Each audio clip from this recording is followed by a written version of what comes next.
reason entitled mom's son has to eat an unhealthy diet and cannot eat sandwiches. I was reading these stories when I was suddenly reminded of an incident where I was a cashier at a grocery store. This was during the most recent recall, when all romaine lettuce was called back, and literally no one was getting it. This lady came in, gripping her kid by the forearm, and approached my register as if my customer wasn't there. She spoke over them and very flatly said, "I'd like to speak to your manager." I said something like, "No problem, I'll call him for you." I called the manager and continued to help my line of customers check out. When there was no one left, I was just kind of sitting there, twiddling my thumbs. Then I heard a loud and frustrated voice say, "I just don't understand the problem." I looked over and realized it was a lady talking to my manager. He looked genuinely confused. "Ma'am, no one is selling romaine right now because..." "Yes, I know. That is why. I want the number to your distributor." It clicked for me. Does this woman think that we're the ones refusing to sell lettuce? He said, "Ma'am, I can't help you with that. I don't know what to say." She looked him dead in the eye, and with 100% conviction, she said, "That's fine. Your owner will hear from me." My manager just said, "Okay, ma'am, is there anything else I can help you with?" She just looked him up and down really quick and walked away. I heard from the produce people during closing that she had asked them if they kept any in their bag. According to them, we were ruining her and our kids' health by not letting them get their daily intake of vegetables. The guy told her that we had full stock of plenty other vegetables when she said, "Well, what else am I supposed to put on my sandwiches?" Then she complained to them about how she won't be able to feed her son sandwiches until she can get romaine lettuce. Then the deli manager from the deli department heard us talking and asked if we were talking about the woman who was literally dragging her kid by the arm. She told us about how lettuce ladies stood at the counter and talked everyone's ear off. Something about how we don't know how to do our jobs. It's ridiculous that no one has romaine lettuce. It's irresponsible that we're not carrying enough vegetables to maintain a healthy diet for our kid. How could we possibly expect her to feed such a kid canned vegetables, etc.?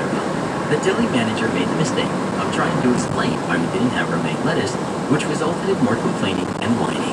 God, do I have so many stories from working at this store. You should land the plane better. My dad is a pilot for a large Canadian airline. On this day, last year, he was flying to a smaller airport that had a short runway. This runway can be challenging for an aircraft such as the Boeing 737, which he was flying. It's definitely not an airport where you can easily have a smooth landing. On with the story. When he tried to bring the nose up to touch down, known as a booster, he floated a bit far down on the runway and was running out of room in the landing zone. Instead of going around, he landed rather firmly putting it on the ground. Fast forward to parking. My dad and his captain were shutting down the aircraft when a Karen who was disembarking asked the flight attendant if she could have a word with the pilot. She was let in with her son, who looked to be around 7.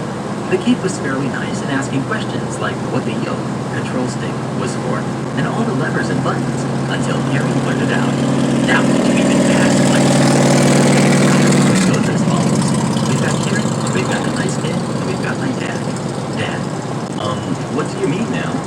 "Don't you know how to land a plane properly? That was way too hard, and my son could have done better."